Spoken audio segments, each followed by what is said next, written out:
Hello guys, another video. Um, I'll roll a map for you.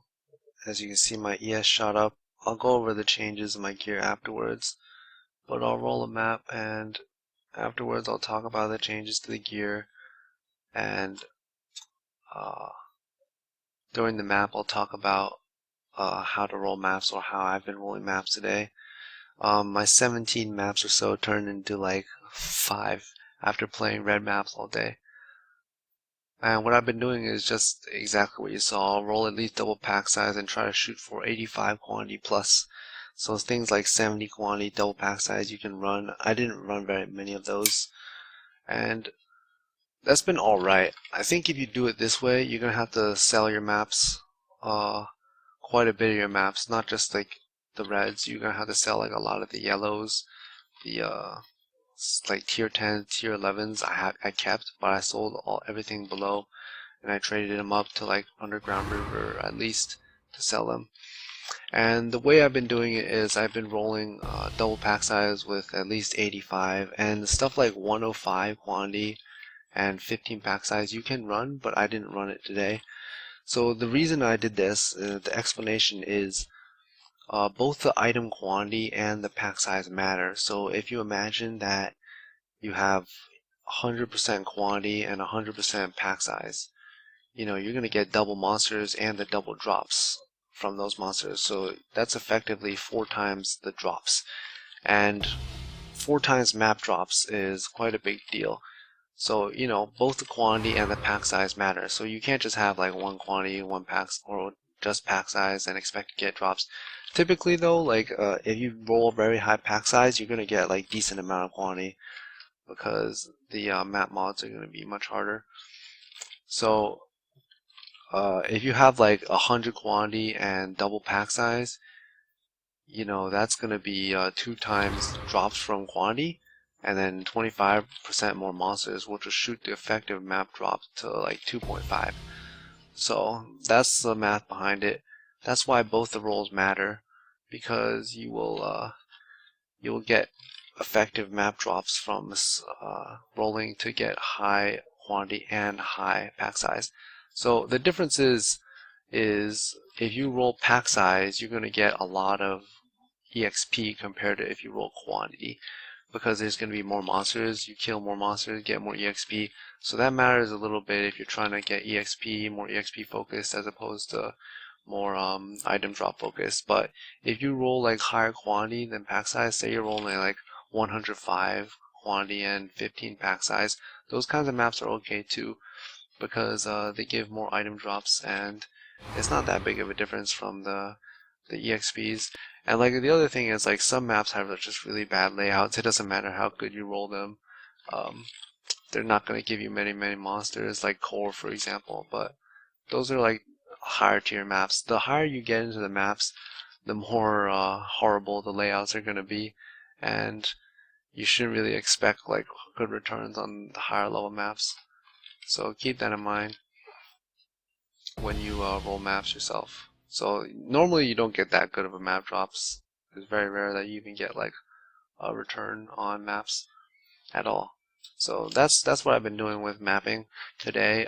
It's not that successful. I guess like the thing I should say is you really have to sell maps. Like there's no way to sustain without selling maps, I think. Because you don't get enough money, you don't get enough drops, and then you pretty much just get maps as the main form of currency. So like I've been keeping all the decent maps and I've been selling everything. Like, let me show you what I mean. Like this stuff I would sell for like 1C or whatever, and this maybe like 2C. The rest of the stuff like Arrow Lake I sold for 2 chaos. Residence I sold for 3 chaos, stuff like that. Orchid 1 chisel. So if you sell those maps, you can keep like a decent amount of currency while you're mapping, and still somehow sustain reds, like I said, like rolling crazy amounts. So I'll roll more. Um, like this kind of map is actually really good. It's pretty crazy. I didn't chisel this and have this kind of 88 with 26 pack size. I would run stuff like this. I'll roll a couple more for you right now, and then I'll talk about the changes I did to my gear.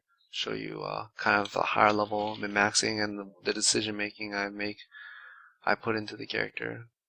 So you know, step 1, chisel everything, goodbye, 2C per map, and then alch, so 1/3 of chaos per map, and you get your chaos. And stuff like this, 89, 16, you can run this. It will be like 109 and 16 pack size, but I need more EXPs. Oh, the other thing I should mention, oh shit, I shouldn't have re-rolled that. Whoops, that was a really good map. The other thing I should mention is if you get a double beyond, you can actually just run that and not really worry about your map drops, just get like massive EXP. And what I mean by double beyond is you roll the map to have beyond, and then you can put the Xana mod beyond on top of it, and this is 15% for mini beyond portal for each monster you kill, and I think the two stack, so you'll get a crazy amount of beyonds. Like something like this, you could keep this and just run, put it in here and do beyond, and then you'll stack the double beyond, and the lot of beyonds will spawn, and that could be worth it for EXP if you're interested in that kind of stuff. For me though, I was trying to sustain maps, so I kind of ignored it, but that's definitely an option if you want to get a lot of EXPs, especially in the higher tier maps.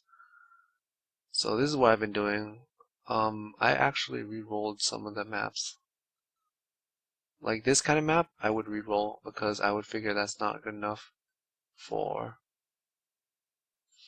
map returns. I'm still running out of maps, so it's pretty crazy. Alright, this is typical unlucky streak. Blood magic. I can't do blood magic, so wow, that's pretty crazy. So I would re-roll stuff like this, and I just burn through chaos. It's pretty ridiculous. I think you should be able to run this 109 14 quantity, but I didn't run that. Stuff like magic monsters helps a lot too, because magic monsters drop. So this would be the stuff I would roll, this kind of stuff, and I would like kind of run out of my red maps. So that's how I did maps today. Burned through a lot of chaos, as you can see. But okay, so what I did my character. So first step, I did roomies because I started getting into really sketchy situations today. We're doing red maps, so I switched to roomies, and I have 32 block. The roomies gives 30, but then I have 50. I have 30% flask effective nodes, so that gives me 39. So it shoots it to 71 block, and that's really good defenses and 15 spell block, and helps a lot for defenses. So I got a little bit more defenses from roomies, and then I switched to Vol Grace because I wanted even more defense. Now this shoots me to 41, I think, or 42. So if I pop Vol Grace, you'll see that I have 41, and the reason it's high because I have 26 aura effectiveness on the tree, so it shoots to 41. I think at level 20 it will shoot it to 42 or 43. It'll be like 34 times 1.26, so it'll shoot to 42. And Vol Grace is really good defenses because you're taking only 59% of the damage, so increasing your effective pool by quite a bit. So those two were like my main defensive changes, and I spec'd a little bit more into ES too. I'll show you on the tree for a second, but I divine my shafts, which is like a really wasteful amount of currency. I spent like 30 or so divines divining things. I think these two rings and the shafts, but that was a complete waste. I just want to hit like 5 digits to make it look nice. On the tree, the changes I did were I spec'd into this area again, like I showed you before in the other video, mainly for the block and the ES to hit a higher ES pool, and I dropped a little bit of deeps. I had added lightning 2020, so if I could show you that 2020 added lightning, it was 49.6, and that's because I lost quite a bit of deeps from specking out of here and here, and the only reason I wanted to do that was just to gain the ES. So what happened was I spec'd out the 4 jewel points, I put 2 in here, you gain 2 points, and I spec 1, 2, 3, 4, 5 points out of there, 7 points total, and then you get 1, 2, 3, 4, 5, 6, 7, put the jewel back in, and you get 4 block here, and a whole bunch of shield defenses from these nodes. So you hit ES that way. Mainly just use roomies and bulk raids. You can hit very, very defensive stats. And if you feel more defensive oriented, you can drop the silver and maybe the sulfur. So those are the changes I made today. Character feels really safe with those changes. It was feeling really squishy before.